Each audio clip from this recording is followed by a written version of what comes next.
Welcome to my tour of Little Canada. This video is a follow-up to the Day Out with Mini Prince, and I'll link to that video below and at the end.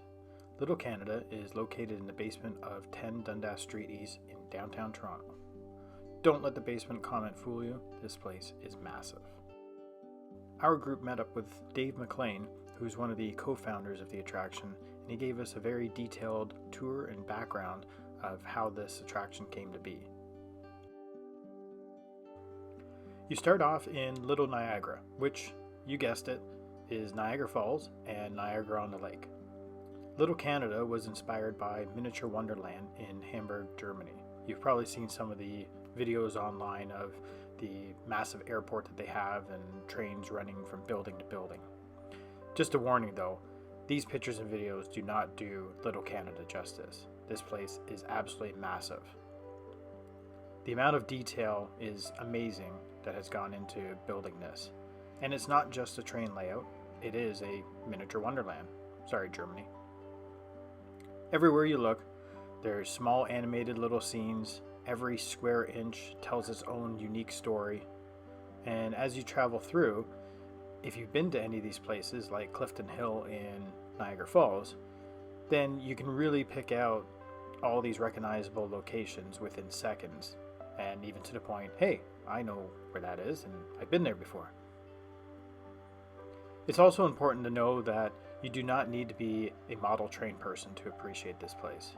There's scavenger hunts for kids to see, and all the different little scenes truly keep all the families captivated and interested. Constantly you hear kids pointing out something to their parents that they found. Hey, look at this, and come over here and look at that. The areas also transition from day to night, and it creates a new look on all those little scenes as the nightlife comes alive.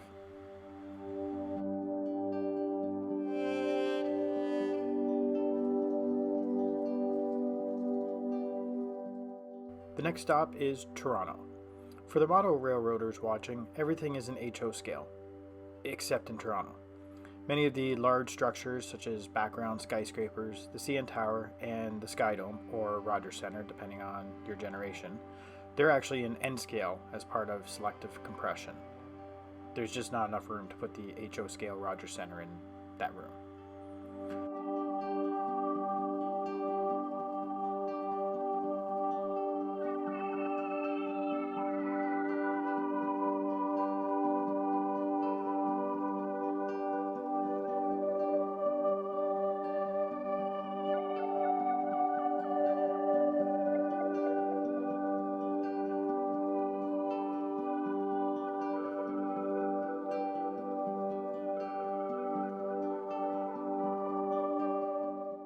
Just like in real life, the dome goes through various stages of being open and closed, and when it's opened, then it even gives you a fan experience that every Blue Jays fan loves to be part of.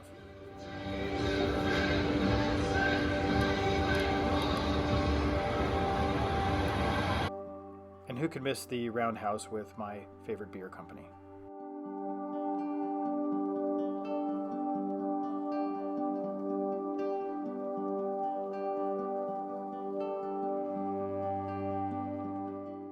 And what's a day out with Mini Prince without another Sparky photobomb?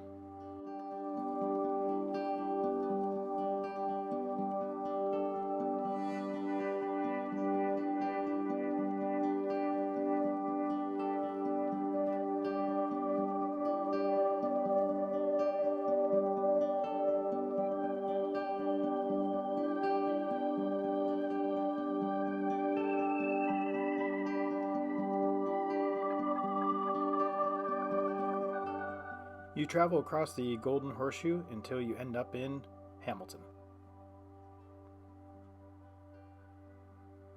Here you can even see why it's called the Steel City.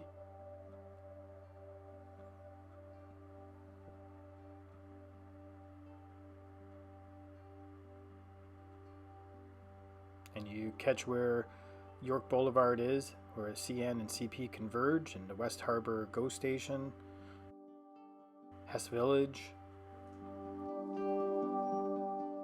and of course the first Tim Hortons location.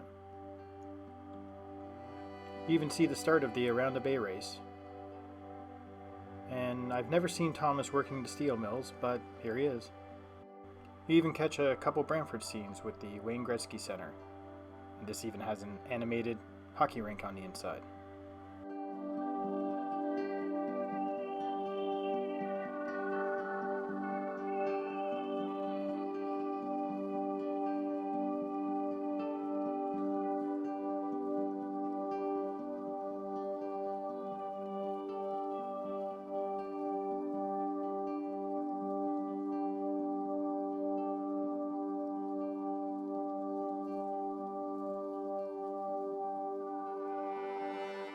One spot I was impressed and surprised is you catch a glimpse of the 401 highway, and they even have a bridge dedicated to the Highway of Heroes.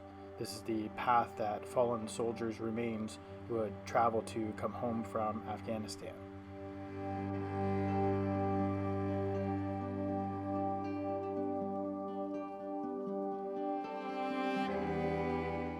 We then got a behind-the-scenes tour of one of the several workshops. This place was better stocked than some of the hobby shops. Hopefully they brought in a mop to clean up some of the drool from all the modelers that were present. And yes, don't worry, we did search Sparky's pockets to make sure he didn't have anything on the way out.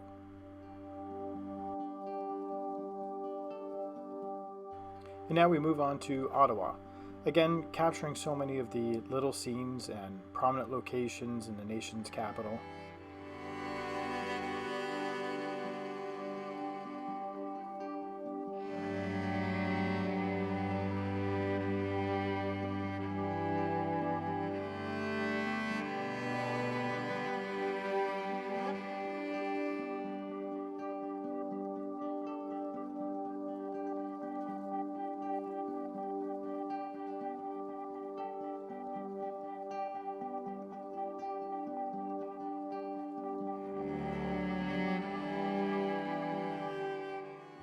One highlight was the light show that they have on the Parliament buildings. This is actually the real light show that's used on the Parliament buildings, and at the conclusion of it, then there's a massive fireworks display that they put off in the background.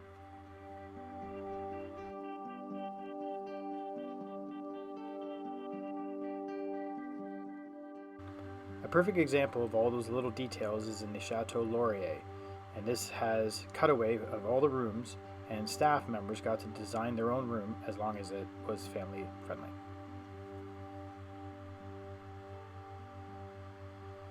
Next we're off to Quebec, and even though it felt a little colder in there, it really actually wasn't. As a modeler, snow scenes can always be a challenge, but they certainly nailed it here. Beautiful scenes that really brought out the winter wonderland within Quebec.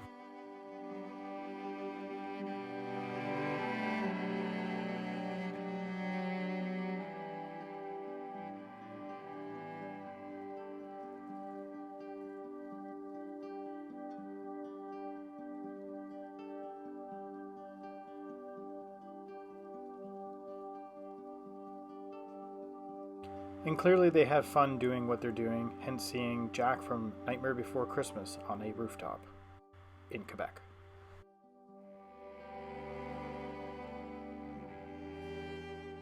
We next see Mission Control. This is where they track all the animations and computer logic. And we also got a demonstration of how the cars move around using magnets. And then our next stop was the Maker Workshop. What's amazing is that they open up their workshop where they make all the scenes, and you can even sit there and chat with some of the modelers that are working on scenes as they speak.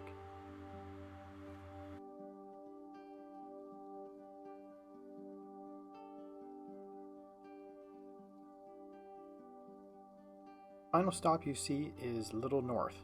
They have the bench work done and looks like the track plan down, but it's still a work in progress.